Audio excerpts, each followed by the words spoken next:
국내 암 발병률 1위 갑상샘암. 흔히 착한 암으로 불리지만 환자들에겐 여전히 두려움의 대상입니다. 이제 갑상선 진단을 받고 나서는 굉장히 두려웠어요. 이 수술하고 목소리를 변화를 많이 느끼시는 분들이 많더라고요. 부작용으로 꼽기도 하는 편이라서 그때 많이 울고 힘들었던 것 같아요. 네.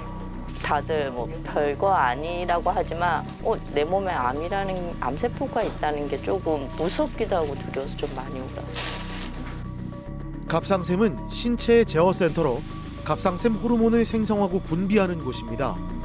이를 통해 뇌와 심장, 신경계 등 전반적인 몸의 기능을 조절하는데요. 이 갑상샘에 악성 종양이 생긴 겁니다. 네, 사실 갑상선암은 흔히 말해서 착한 암, 거북이암, 느림보암으로 알려져 있는데요. 실제로 우리나라 갑상선암의 거의 90% 이상은 유두세포가 모여서 생긴 암, 유두암이지만 여포암, 수질암, 역형성암 등 실제로 생명과 관련이 있는 암들도 종종 있습니다. 과거엔 무조건 절제 수술을 했지만 이제는 치료법이 빠르게 변화하고 있습니다. 단순한 생존을 넘어 삶의 질까지 고려하는 방향으로 나아가고 있는 건데요. 로봇 수술부터 목소리 보존까지 갑상샘암 치료의 혁신, 그 이야기를 만나봅니다. 환자의 아픈 마음을 보듬고 첨단 수술로 흉터와 합병증을 줄이는 외과 전문의 이준호 교수. 최근 갑상샘암 진단을 받은 엄성현 씨. 주로 여성이 많이 걸리는 암이라 더 당혹스러웠다고 합니다. 제가 재작년 회사에서 하는 정기 검진에서 갑상선이 안 좋다고 부산에서 판정이 났거든요. 그래가지고 집 근처에서 수술을 받는 게 낫겠다 싶어가지고 알아보다가 여기서 수술 받게 됐습니다. 진단 받고 나서 내려와가지고 집에 전화할 때 확 와닿더라고요. 이게 암이라는 게. 그래서 그때 조금 힘들었습니다. 갑상샘은 작은 나비 모양의 기관으로 대사를 조절하고 신체 기능을 유지하는 필수적인 역할을 합니다. 그런데 우측 갑상샘 하부에 약 8mm의 갑상샘 유두암이 관찰된 겁니다. 이 유형은 갑상샘암의 약 90%를 차지하는 가장 흔한 종류인데요. 천천히 자라고 예후가 좋은 편입니다. 갑상선 오른쪽에 가생이 끝에 나오게끔 이렇게 암이 있고, 그래서 저희는 오른쪽 갑상선 절제술을 할 건데 요 밑에 임파선이 하나 커져 있는 게 있어서 요거를 좀 같이 떼어내 가지고 수술실에서 확인해 보고, 만약에 전이가 좀 많이 되어 있거나 크게 되어 있으면 그 자리에서 왼쪽까지를 다 떼려고 한다, 이렇게 설명을 드리고요. 네, 사실 최근에는 아주 작은 갑상선 암들은 수술하지 않고 초음파나 영상학적 검사로 추적 관찰하는 능동적 감시라고 하는 것도 꽤 많이 이루어지고 있습니다. 하지만 오늘 수술하실 이 환자분 같은 경우에는 오른쪽 갑상선 아래쪽에 피막에 가까이 위치하고 있고, 이 갑상선 아래쪽에는 중심구역 임파선이라고 해서 요 암이 다른 데를 갈 때 반드시 지나는 통로가 있는데요. 거기 임파선이 약간 전이가 의심스러운 소견이 있습니다. 그래서 이 환자 같은 경우에는 크기가 8mm, 1cm보다 작은 암이지만 전이가 있을 가능성이 있기 때문에 저희는 오늘 수술적 치료를 계획하고 있고, 수술실에서 이 아래쪽에 있는 임파선을 떼어내서 빠르게 얼려서 보는 검사, 동결 절편 검사라고 하는 것을 시행해서 만약에 암에 전이가 있다면 그 자리에서 왼쪽 갑상선까지 다 제거하고 향후에 방사성 동위원소 치료를 계획해야겠습니다. 수술 범위는 환자 예후에 큰 영향을 미칩니다. 병변 위치와 범위를 확인한 후 반절제 또는 전절제를 결정할 예정인데요. 네, 2022년도 국가암 통계에 따르면 남성 갑상선암 환자의 경우는 약 8,500여 명 정도 발생했습니다. 일반적으로 생각할 때 여자들한테 갑상선암이 많다고 생각해서 남자들은 건강검진이라든지 이런 것에서 갑상선이 제외되는 경우가 많이 있는데요. 그러다 보니까 실제로 남성이라는 것 자체만으로도 갑상선암에 나쁜 예후와 연관이 있는 것으로 알려져 있습니다. 그래서 남성의 경우에는 진단 당시에 이미 경우에 경부 임파선 전이나 측경부 임파선 전이를 동반하는 경우도 많이 있고, 실제로 재발률이라든지 원격전이라든지 조금 더 나쁜 예우를 띠는 것으로 알려져 있어서 남성의 경우에서도 절대 관가를 하셔는 안 된다고 생각합니다. 갑상샘 주변엔 중요한 기관들이 많습니다. 특히 성대가 근처에 있어 목소리가 변할 위험이 있는데요. 이 소리 들리시죠? 이 소리에 주목해야 됩니다.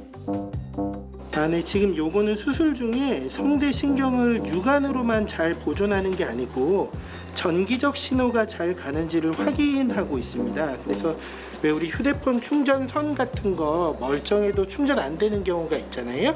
이게 이제 겉은 멀쩡해도 속 안에 있는 구리선이 닫혔을 때 그런 경우가 생겨서 지금 제가 육안으로도 성대신경을 잘 보존했지만 실제로 전류가 잘 흐르고 있는 것을 확인하고 있습니다. 성대를 보존하면서 우측 갑상샘을 제거했습니다. 이제 암의 전이 여부를 확인하기 위해 동결 절편 검사를 시행하는데요. 이곳에 암 조직이 없다면 반대쪽 갑상샘을 보존할 수 있습니다. 수술실 6방입니다. 네, 교수님 바꿔드리겠습니다. 교수님 병리과 전화. 예, 교수님. 동결 절편 검사는 종양을 떼어내면서 잘라낸 조직의 일부를 동결시켜 현미경으로 확인해 암의 전이 여부를 빠르게 확인할 수 있는데요. 주변 림프샘까지 확대 시행했습니다. 수술 전 의심스러웠던 림프샘의 전이가 확인됐는데요. 갑상샘 전절제술로 전환해야 합니다. 결국 전이가 있는 것으로 확인이 돼서 저희는 그냥 오늘 바로 왼쪽을 절제하고 나중에 동의어서 치료를 계획하겠습니다. 왼쪽 수술 시작하겠습니다. 전절제술은 암의 재발 가능성을 낮출 수는 있지만 갑상샘 호르몬을 분비할 수 없어서 평생 갑상샘 호르몬제를 복용해야 합니다. 네, 수술은 잘 됐는데요. 저희가 수술하기 전에 이제 중심구역 임파선이 의심스러웠던 부분이 있었는데 요거를 수술실에서 빠르게 얼려서 보는 검사, 동결 절편 검사를 나갔는데 거기에서 전이가 있는 것으로 확인이 됐습니다. 그래서 그 자리에서 바로 왼쪽 갑상선을 포함해서 양측 갑상선을 다 절제했고요. 한 2달 정도 뒤에 방사성 동위원소 치료라고 하는 치료를 할 예정입니다. 두 아이의 아버지인 엄성현 씨는 수술을 겪으면서 건강의 소중함을 다시 한번 깨달았다고 하는데요. 앞으로 잘 회복하시길 바랄게요. 치료 회복하는 데만 일단은 신경 쓸 예정입니다. 지금부터라도 이제 건강 좀 잘 챙겨가지고 먹는 것도 신경 쓰고 운동도 좀 꾸준히 하고 그렇게 해야 되겠다는 생각입니다. 전통적인 갑상샘 절제술은 목 아래에 상처가 남을 수 있어 이를 보완하는 다양한 수술법이 개발됐습니다. 실제로 과거에는 목 앞에 한 4에서 5cm 정도 상처를 내는 절개법이 표준적인 수술 방법이었습니다. 하지만 최근에는 로봇을 이용한 또는 내시경을 이용한 여러 가지 수술 방법들이 개발되어서 상처를 눈에 보이지 않는 위치로 옮기는 방법들이 많이 개발되어 있습니다. 가장 흔히 사용되는 방법으로는 한 3가지 정도를 들 수 있는데요. 하나는 겨드랑이에 절개선을 넣어서 갑상선을 절제하는 애가부 접근 갑상선 절제술, 그리고 양측 유륜과 겨드랑이에 1cm 미만의 상처를 내어서 수술하는 양측 유륜 애가 접근 갑상선 절제술, 그리고 가장 최근에는 아랫입술의 3군데 점막에 구멍을 뚫어서 수술하는 구강 접근법 등 다양한 방법들이 상처를 피하기 위해서 많이 적용되고 있습니다. 다양한 수술이 가능해진 데에는 수술기구의 발전도 큰 역할을 했습니다. 특히 로봇을 이용한 내시경 수술이 있는데요. 이 환자는 가슴과 겨드랑이로 접근해 수술을 진행합니다.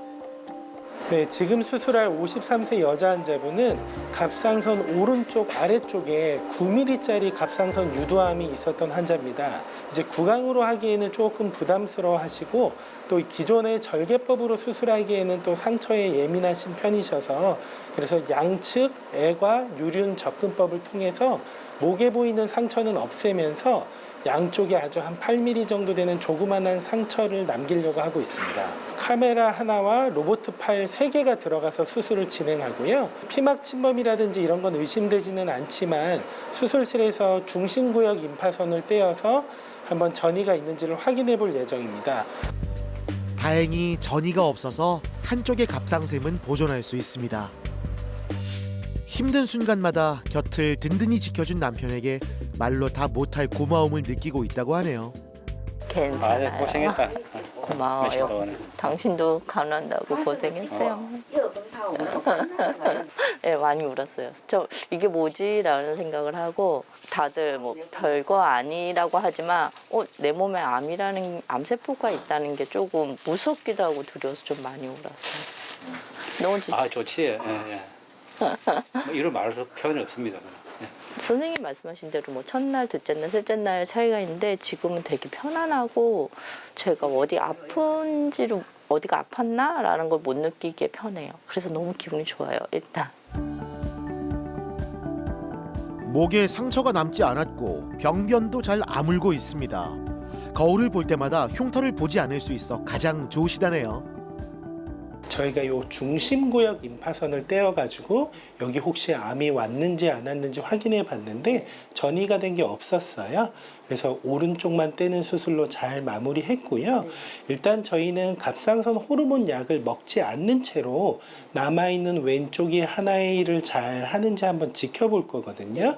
환자분 저희는 목 운동을 하는 게 되게 중요해서 이렇게 왼쪽으로 쭉 한번 보실게요. 여기가 당겨지게 스트레칭. 고개 한번 숙이셨다가 뒤로도 끝까지 쭉 이렇게 해보세요. 물대뼈 위쪽에 설골이라고 하는 게 있거든요. 얘는 위아래로 좀 더그덕거리게 이렇게 마사지 해주시면 훨씬 더 편해질 거예요. 그래서 특히 갑상선 이렵절제술을 시행한 경우에는 남아있는 갑상선이 재기능을 하는 경우가 아주 많습니다. 그래서 갑상선 수술을 한다고 해서 무조건 약을 먹는 것은 아니고요. 의료진이 혈액 검사를 통해서 갑상선 기능을 평가하고 보충이 필요하다고 생각할 때 약을 처방하는 경우가 더 많기 때문에 갑상선 수술하고 나서 무조건 약을 먹어야 된다. 이런 생각은 잘못된 생각이라고 할 수 있겠습니다. 함께 걷는 이 시간, 평범하지만 소중한 순간입니다.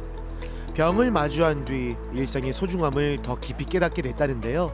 전 다른 건 잘 모르겠고 저희 선생님이 저한테 치료 과정하고 그다음에 왜 생겼는지 치료 방법 그다음에 재발이 어떻게 되고 안 되고 이런 부분도 충분히 설명해 주시니까 이것도 그냥 질병이다 무서운 존재가 아니다 이런 생각이 좀 들더라고요. 그러니까 저희가 마냥 젊을 줄 알았는데 이제 나이가 갱년기야 나이가 점점점 이렇게 맞아 들어가는구나 해서 정말 먹거리하고 운동은 꼭 해야지 정말 건강하게 100세를 살 수 있구나 이거를 많이 느껴요 솔직히.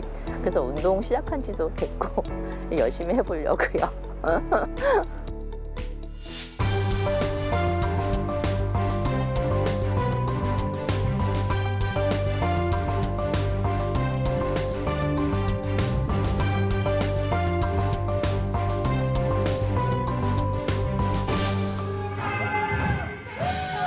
아우 흥겹네요. 이 누군가에게 노래는 단순한 취미가 아니라 삶의 일부기도 합니다. 영상의 주인공 서자연 씨가 갑상샘암 진단을 받았을 때 가장 두려웠던 건 다시 마음껏 노래할 수 없을지도 모른다는 사실이었습니다. 환자분이 이제 수술하신 지가 이제 벌써 한 4년 다 돼가요. 그래서 지금 원래는 저희가 이제 수술하고 나서 환자분은 암이 심하지 않으셨기 때문에 저희가 갑상선 호르몬 약을 안 먹고 있었었는데 환자분 조금 피곤하다 하셔가지고 저희가 약을 먹고 있어요. 약 먹고 지금 피검사 하는 걸로는 너무나도 편안하고 좋거든요. 환자분 요즘은 좀 어떠세요? 뭐 피곤하거나 그런 거 있으세요? 없어요. 괜찮아요. 그러면 저희는 이대로 그냥 약은 유지한 채로 이제 저희가 이제 한 5년 정도 지나고 나서부터는 1년, 2년에 한 번씩 추적 관찰하는 걸로 바꿀 거거든요. 네. 그래서 이제 올해 5년째가 다 돼가고 있어요. 네. 그래서 이제 슬슬 마무리하고 있고 졸업 준비하고 있을게요. 네. 우측에 생긴 갑상샘 유도암이었는데요. 입을 통해 접근하는 로봇 수술을 받았습니다. 환자분은 4년 전에 구강 접근법으로 로봇을 이용해서 오른쪽 갑상선 절제술을 시행한 환자분입니다. 0.6cm짜리 갑상선 유두암이 오른쪽에 존재했었는데요. 이게 기도뼈 근처에 위치하고 있어서 우리가 흔히 말하는 위험한 위치라고 하지요. 그쪽에 붙어 있었기 때문에 수술적 치료를 결정하게 되었습니다. 환자분이 워낙 사회적으로 왕성한 활동을 하시고 그리고 취미로 이렇게 노래를 부르는 일을 하시는 분이셨기 때문에 그러니까 아무래도 이 상처에 좀 예민하신 편이어서 저희는 입술로 들어가서 하는 수술 방법으로 수술을 결정하게 되었습니다. 네, 환자분은 수술하고 나서 갑상선 호르몬 약을 안 먹고 정상적인 기능을 유지하고 있었던 분이신데요. 워낙 왕성한 활동을 하고 계신 분이시기 때문에 주관적으로 갑상선 호르몬 부족 증상, 피로감 같은 것을 호소하셨습니다. 그래서 이런 주관적인 증상이 있을 때 저희가 소량의 갑상선 호르몬을 사용하면서 환자분이 왕성한 활동을 뒷받침하고 있고요. 최근에는 그런 피로감조차 다 없이 아주 정상적인 활동을 하고 계십니다. 평일 저녁 일을 마친 사람들이 한자리에 모였습니다. 직장인 밴드의 합주를 위해서인데요. 열정만큼은 프로 밴드의 견주어도 뒤지지 않습니다.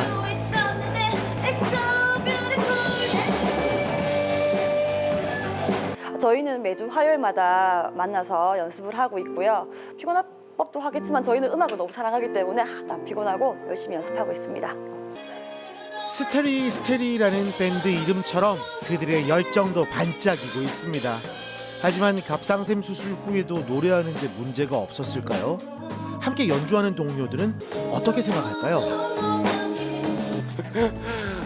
저는 밴드 하면서 알았고요. 네, 전혀 몰랐어요. 갑상선 암이면 일단 수술을 해야 되잖아요. 일단 전혀 눈치채지 못했어요. 일단 노래하는데도 전혀 문제가 없었고, 그리고 우리 밴드 팀원들이 요구하는 어떤 것들이나 그런 것을 이렇게 보컬로서 충분히 표현도 너무 잘 해주고 있어가지고, 그리고 보통 제 주위에 갑상선 수술을 했던 인원들은 사람들이 보니까 여기 목 밑으로 쇄골 라인으로 절개 자국이 있었는데 자기가 본인이 말하기 전까지는 전혀 몰랐습니다. 가지고 있는 특기나 이제 취미 같은 게 있다면은 분명히 제가 노래를 하는 걸로 꼽히는데 이제 갑상선 진단을 받고 나서는 굉장히 두려웠어요. 이 수술하고 목소리를 좀 변화를 많이 느끼시는 분들이 많더라고요. 부작용으로 꼽기도 하는 편이라서 많이 두려웠고요. 그때 많이 울고 힘들었던 것 같아요. 네. 처음에 이제 이 수술법을 선택을 했을 때 교수님께서도 말씀을 하셨는데 수술하기 전과 똑같은 삶을 살게 될 것이다. 또 특히나 보이는 부분에 흉터가 없기 때문에 더더욱이 더 그럴 거라고 얘기를 하셨고요. 정말 저는 걱정했던 거와 달리 목소리는 똑같고요. 오히려 더 좀 짱짱하게 잘 나오는 것 같고 수술 자국이 없어서 그런지 훨씬 더 자신감 있게 살고 있는 것 같아요. 네, 아주 만족스러웠습니다. 목소리를 잃어버릴까 봐 또 변하게 될까 봐 걱정하시는 분들은 전혀 그런 부작용은 없으니까 용기 내서 한번 진행하셨으면 좋겠습니다. 갑상샘에 혹이 있다고 모두 암인 것은 아닙니다. 우측 갑상샘에 5.8cm 거대 결절이 있던 환자, 어떻게 치료해야 될까요? 저희가 이 고주파 전류를 흘려서 열로 이 부분을 태워버린다 이런 뜻이에요. 요 아래쪽에서부터 이렇게 태워나가면서 이 부분을 다 태우는 거거든요. 이 큰 갑상선 혹에 바늘이 들어가서 드드드드드드 하면서 이렇게 태워 뒤로 빼고 있는 거예요. 그럼 여기가 보글보글보글보글 하면서 이렇게 하얗게 단백질 변성이 일어나거든요. 이렇게 해서 골고루 잘 태우도록 할게요. 요번에 저희가 다시 한번 또 바늘로 찔러가지고 암이 아닌 게 확인이 되면 그럼 저희는 그때 고주파 소작술을 시행하도록 하겠습니다. 새침 흡인 세포 검사를 시행합니다. 초음파 검사를 하면서 가는 바늘을 이용해 결절 세포를 채취해 암 여부를 확인하는 건데요. 최소 2번 이상 양성임을 확인한 후 고주파 소작술을 시행합니다. 네, 환자분은 오른쪽 갑상선에 5.4cm짜리 좀 혹이 크죠. 그런 혹 때문에 타병원에서 쇠침 검사를 시행하고 저한테 넘어오셨던 분이십니다. 타병원 쇠침 검사 결과상 양성으로 진단은 되었었는데요. 보통 양성결절 같은 경우에는 반드시 수술이 필요한 경우는 아닌데 환자분은 지속적으로 혹이 커지고 그리고 미용적으로 불만족스럽고 삼키기가 어렵고 그리고 통증도 발생하고 있는 증상이 있었던 분입니다. 그래서 최근에는 이런 양성결절들은 반드시 수술적 치료를 하는 것은 아니고 고주파 소작술이라고 해서 이 치료 방법은 없애는 것은 아니고요. 부피를 줄여드리는 치료 방법이거든요. 그래서 보통 3개월 이내에 30에서 50% 정도, 6개월 이내에 50에서 90% 정도 부피를 줄여드린다고 할 수 있겠습니다. 그래서 지금 환자분처럼 암이 아닌 혹인데 이제 환자분이 미용적으로 불만족스럽고 삼키기가 어렵거나 이런 증상이 있는 경우에는 고주파 소작술을 통해서 만족할 만한 결과를 얻을 것입니다. 고주파 소작술은 암이 아닌 결절을 치료하는 비수술적 방법입니다. 고온으로 결절을 태워 크기를 줄일 건데요. 잘 참았어요, 환자분. 많이 불편하세요? 힘이 좀 셌어요. 조금 찌릿했죠. 그쪽이 얇아지는 부분으로 갈 때마다 아마 그럴 거거든요, 환자분.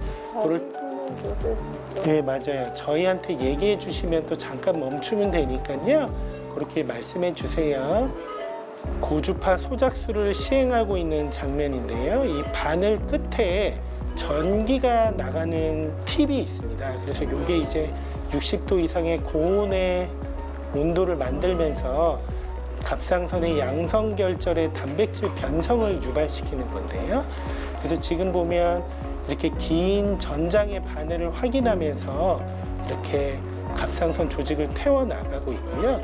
이렇게 타면 약간 끝이 희끗희끗하게 바뀌는 부분이 이제 이 부분이 태워졌다라는 뜻입니다. 그래서 이 갑상선 전장과 바늘을 확인하면서 이렇게 탈 때마다 뒤로 조금씩 뽑아내면서 갑상선 전체를 태우려고 시도하고 있습니다. 몸속 에너지를 책임지는 컨트롤 타워 갑상샘. 바쁜 현대를 살아가며 다양한 문제에 직면하기도 합니다. 하지만 의학 발전으로 치료법도 나날이 진화하고 있습니다. 이제는 삶의 질까지 고려하는 치료로 건강한 삶을 이어가길 바랄게요. 네, 최근에는 1cm 미만의 갑상선암은 수술하지 않고 초음파나 영상학적인 검사로 추적 관찰하는 능동적 감시를 시행하는 경우도 많이 있습니다. 하지만 암의 위치, 임파선 전이 여부에 따라서 수술적 치료가 반드시 필요한 경우도 아주 많이 있는데요. 따라서 반드시 전문가들과 상의하시고 치료 방향에 대해서 결정을 하면 좋다고 생각합니다. 특히 목 앞에 상처가 나는 부분에 대해서 대부분의 환자분들이 여성 환자분이시기 때문에 걱정을 많이 하시는데요. 구강접근법, 유륜 애과접근법, 애과접근법 등 다양하게 상처가 보이지 않는 수술 방법들이 개발되어 있습니다.